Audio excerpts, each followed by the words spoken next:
Imagine कि आप school में 8th क्लास के स्टूडेंट हो और 8th क्लास में आप अभी अभी पहुंचे हो। आप अपनी क्लास में सबसे लास्ट में आते हो। मतलब टीचर्स मानते हैं कि इस लड़के का लाइफ में कुछ भी नहीं हो सकता। आपको हर एक क्लास पास करवाने के लिए भी आपके फादर को आपके स्कूल के प्रिंसिपल के पास जाना पड़ता है और कहना पड़ता है कि प्लीज इसे पास करवा दो, बस इस साल नेक्स्ट ईयर में प्रमोट करवा दो। अब आप मुझे ये बताओ कि आप इस पोजीशन पर अपने को फेलियर मानोगे या नहीं, क्योंकि रियल डेटा तो यही है कि आप अभी तक क्लास में अच्छे से पास भी नहीं हुए हो। लाइफ में आपने अभी तक कोई एक्स्ट्रा ऑर्डिनरी अचीवमेंट शो नहीं करी है। इस सिचुएशन में बहुत से लोग शायद हार मान लेंगे, लेकिन हम एक रियल स्टोरी देखते हैं एक लड़के की जिसके साथ एग्जैक्टली ऐसा ही हो रहा था। बट 8th क्लास के पहले सेमेस्टर में उसके साथ कुछ डिफरेंट हो गया। उनके एक स्कूल के टीचर ने हॉल में ही सारे क्वेश्चंस के आंसर उसे दे दिए। इन शॉर्ट उसे चीटिंग करवा दी, जिसकी वजह से वो क्लास में लास्ट पोजीशन के बजाय 3rd आ गया। और जैसे ही ऐसा हुआ, सारे के सारे टीचर्स और बाकी स्टूडेंट्स इस लड़के को बहुत ही रिस्पेक्ट भरी नजरों से देखने लग गए। इसे लोगों का प्यार मिलने लग गया, पेरेंट्स का, अपने टीचर्स का प्यार मिलने लग गया। तो इस लड़के को लगा, ओह मुझे इस बार भी एग्जाम्स में अच्छा ही करना है। तो इसने अपने घर वालों से पैसे लिए और जहां पर पेपर्स प्रिंट होते थे उनके पास चला गया और कहा कि मुझे क्वेश्चन पेपर्स मिल सकते हैं क्या। तो उस प्रिंटर वाले ने इस लड़के से कहा, चले जाओ यहाँ से, वरना तुम्हारी कंप्लेन हम प्रिंसिपल के पास करवा देंगे। बट इस लड़के को लगा कि अगर अब मैंने एग्जाम में अच्छा नहीं किया तो सब दोबारा से मुझे यूजलेस समझने लग जाएंगे, और ये ऐसा नहीं चाहता था। इसीलिए इसने स्टडी करना स्टार्ट कर दिया और जिंदगी में पहली बार अपनी मेहनत से 5th आया। इसे लगा कि ये कुछ भी कर सकता है और इसने मेहनत करनी स्टार्ट कर दी, क्योंकि जब जब ये मेहनत करता था लोग इसे रिस्पेक्ट भरी नजरों से देखते थे। इस लड़के ने इतनी मेहनत कर ली कि इसकी सिलेक्शन IIT दिल्ली में हो गई। IITs में भी ये टॉप में नहीं आता था, बट बॉटम 10% में आता था। अब आप में से बहुत लोग सोच रहे होंगे कि यार वाह, ये तो काफी अच्छा रहा लाइफ में, बट अभी ये क्या कर रहा है। तो एक्चुअल में ये स्टोरी है दीपिंदर गोयल की। शायद आपने इनका नाम ना सुना हो, लेकिन इनकी $9.5 बिलियन की कंपनी जोमेटो का नाम जरूर सुना होगा। Yes, Deepinder Goyal was a failure till 8th। तो इस स्टोरी से हमारी लर्निंग ये है कि anyone can do it, the question is what makes you do it. यानी कर कोई भी सकता है, लेकिन सवाल ये है कि हमें खुद में कोई ऐसी मोटिवेशन ढूंढनी है ताकि हम खुद से काम करवा सके। हो सकता है कि दीपक की तरह हमें भी रिस्पेक्ट ही चाहिए हो। नेक्स्ट पॉइंट कहता है कि don't drain your energy. Last हफ्ते अमेरिकन स्केटर नेथन चैन ने 2022 के ओलंपिक्स में गोल्ड मेडल जीता और सबके फेवरेट बन गए। इस 4 मिनट की फ्री स्केट परफॉर्मेंस में इन्होंने 5 क्वाड्रपल जंप्स की, जो कि बहुत ही मुश्किल है क्योंकि जंप्स आइस स्केट्स को पहन के होती है। एनीवेज, बहुत से लोगों ने इनके हैबिट्स के बारे में जानना स्टार्ट कर दिया कि ये क्या क्या करते हैं, लेकिन किसी ने भी ये नहीं पूछा कि ये क्या नहीं करते थे। क्या आपको पता है कि 2020 के ओलंपिक्स में चैन अपना मोबाइल साथ नहीं लेके आए थे ताकि उनकी ब्रेन एनर्जी खत्म ना हो, बल्कि फोन की जगह ये साथ में गिटार लेके आए थे। चैन ने कहा कि फोन में हमेशा मुझे सोशल मीडिया की पोस्ट देखने की क्यूरियोसिटी होती है, जिससे सारी एनर्जी ड्रेन हो जाती है। ऑब्वियसली हम में से सारे एथलीट्स तो है नहीं, लेकिन फिर भी चैन से हम लेसन सीख सकते हैं कि छोटी चमकती स्क्रीन ही हमारी लाइफ नहीं है और इसकी वजह से हम अपना पूरा पोटेंशियल अचीव नहीं कर सकते। इन शॉर्ट लर्निंग ये है कि we have to stay focused, और किसी भी चीज की प्रिपरेशन के दौरान ये सोशल मीडिया तो बंद करना ही पड़ेगा। नेक्स्ट प्रिंसिपल कहता है कि to learn you have to teach. ये है मोनीश पबराय का यूट्यूब चैनल। सवाल ये आता है कि he is a millionaire investor, इन्होंने यूट्यूब चैनल क्यों खोला हुआ है? क्या इन्हें यूट्यूब के एड से पैसे चाहिए या फिर कोई स्पॉन्सर चाहिए जिनके प्रोडक्ट से प्रमोट कर सके? ऑब्वियसली इनका टाइम इतना वैल्यूएबल है कि ना ही इन्हें यूट्यूब की एड से और ना ही कोई स्पॉन्सर की इनकम से इन्हें कुछ फायदा होने वाला है। मोनीश कहते हैं कि the best way to learn is to teach, यानी अगर खुद कुछ सीखना है तो पढ़ाना स्टार्ट कर दो। और यही रीजन है कि इन्होंने यूट्यूब चैनल खोल दिया है, और इवन बेस्ट यूनिवर्सिटीज में भी इसी रीजन की वजह से ये लेक्चर्स देते हैं। क्योंकि अगर इन्हें कोई लेक्चर देना है तो इन्हें अपने थॉट्स को वेल ऑर्गेनाइज करना पड़ेगा, और यही इस पॉइंट का लेसन है कि अगर हम कोई भी अच्छी बुक उठा लें, चाहे वो कैल न्यूपोर्ट की book how to become straight A student हो या फिर बारबरा ओकले की book a mind for numbers हो, इन सब में इसी कॉन्सेप्ट को अलग अलग तरीके से एक्सप्लेन किया गया है। कई लोग इसे एक्टिव रिकॉल बोलते हैं, यानी कोई भी कॉन्सेप्ट पढ़ने के बाद स्लो मोशन में फुल सेंटेंसेस में बुक बंद करके उस कॉन्सेप्ट को एक्सप्लेन कर दो। कई लोग इसे टीच टू लर्न मेथड बोलते हैं, लेकिन कुछ भी नया सीखने की यही बेस्ट टेक्निक है। चाहे आप मोनीश पबराई की तरह बेस्ट इन्वेस्टर बनना चाहते हो या फिर कैल न्यूपोर्ट की तरह MIT जैसे कॉलेज से PhD करना चाहते हो। नेक्स्ट अमेजिंग प्रिंसिपल आता है कि focus is for 5 minutes and not for hours. Policy बाजार के CEO यशीश दहिया कहते हैं कि बेशक मैंने IIT IIM क्लियर किया है और आयरन मैन रेस भी जीती है, और आप सब ये सोच रहे होंगे कि यार ये तो बहुत ही फोकस इंसान है, तभी तो इतनी सारी बड़ी चीजें अचीव कर पाया। लेकिन उनके अकॉर्डिंग बचपन में वो बहुत ही अनफोकस्ड थे। हर बार क्लास में वो खिड़की से बाहर देखते रहते और जिसके लिए टीचर्स उन्हें बार बार चौक से मारते और कहते, यशीश यहाँ पर देखो, क्लास में फोकस करो, तुम कर क्या रहे हो।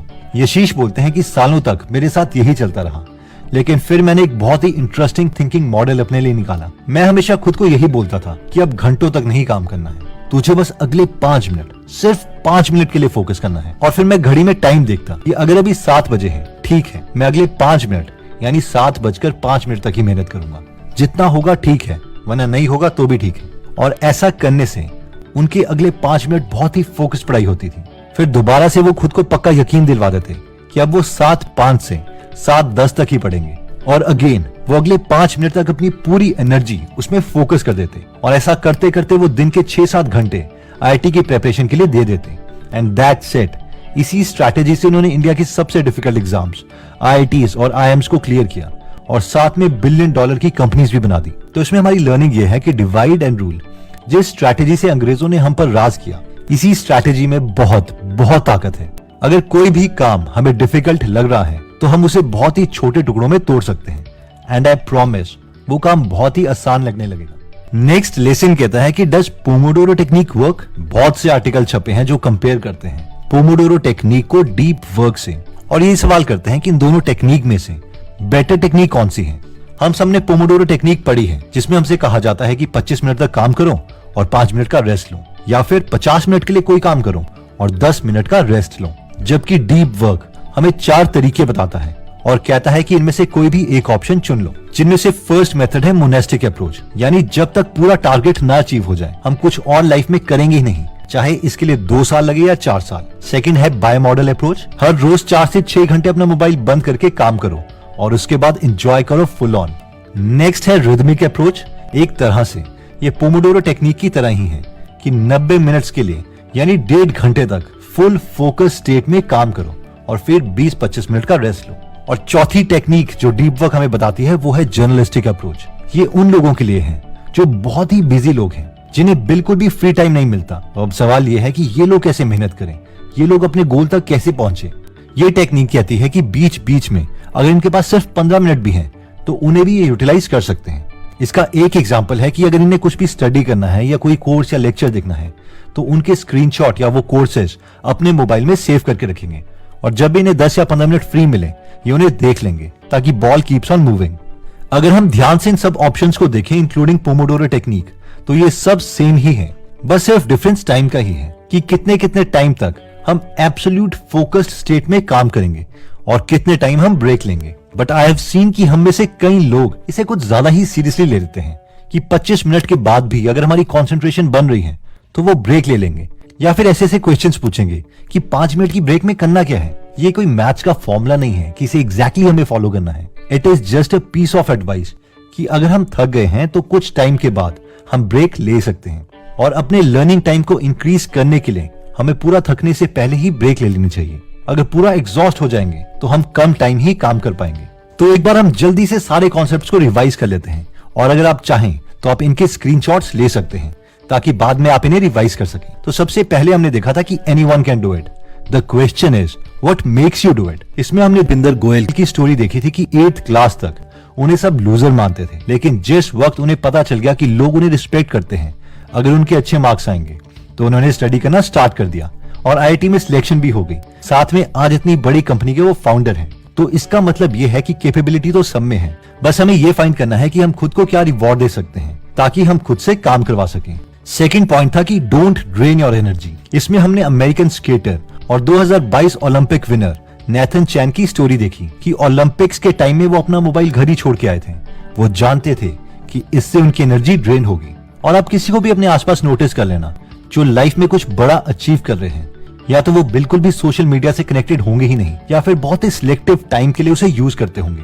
देखो यार, जब भी नोटिफिकेशंस आएंगी तो हमारी एनर्जी ड्रेन होगी ही होगी, चाहे उसे रेजिस्ट करने में ड्रेन क्यों ना हो। इसलिए जब हम प्रिपरेशन कर रहे हैं तो उस वक्त तो हमें इसे बंद करना ही पड़ेगा। नेक्स्ट पॉइंट था to learn you have to teach.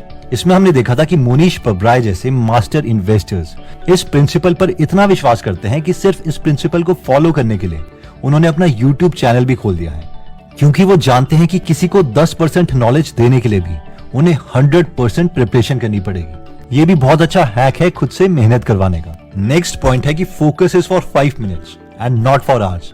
इसमें हमने पॉलिसी बाजार यशेश दहिया की स्टोरी देखी थी कि कैसे पहले उनका भी फोकस नहीं बनता था और इसीलिए क्लास में भी उनके टीचर्स उन्हें चौक फेंकते थे, बट उन्होंने खुद से काम करवाने के लिए एक नई ट्रिक का सहारा लिया और वो ये थे कि उन्होंने डिसाइड किया कि वो अगले 5 मिनट के लिए खूब मेहनत करेंगे, फोकस्ड वे में स्टडी करेंगे और ऐसे ही 5-5 मिनट करते करते वो रोज 6 से 7 घंटे निकाल लेते थे और इसी स्ट्रैटेजी से उन्होंने IITs और IIM जैसे मुश्किल एग्जाम्स को क्रैक किया। नेक्स्ट पॉइंट कहता है कि does Pomodoro technique actually works? तो इसका आंसर हमने देखा था कि यस भी और नो भी। यस इसलिए है कि अपनी परफॉर्मेंस बढ़ाने के लिए हमें ब्रेक लेना ही पड़ेगा। अगर पूरे थक के हम ब्रेक लेंगे तो ज्यादा आउटपुट नहीं दे पाएंगे, लेकिन क्या एग्जैक्टली 25 मिनट या 50 मिनट के बाद ही ब्रेक लेना है? तो ये कोई मैथ्स का फॉर्मूला नहीं है। इसे हम खुद के माइंड और बॉडी को देख के समझ सकते हैं और उसके अकॉर्डिंग ब्रेक ले सकते हैं। अगर आप खुद को स्टडी के टाइम में या कुछ बड़े गोल अचीव करने की जर्नी तक मोटिवेट रखना चाहते हैं तो आपको हम एक बेस्ट फ्रेंड देना चाहेंगे और वो है गीगल एप्लीकेशन, जहां पर हिंदी में बेस्ट मोटिवेशनल बुक समरीज हैं, जो ना ही सिर्फ आपको बेस्ट हैक सिखाएगी पर साथ ही में कभी भी औरों की तरह नेगेटिव वर्ड्स नहीं बोलेगी।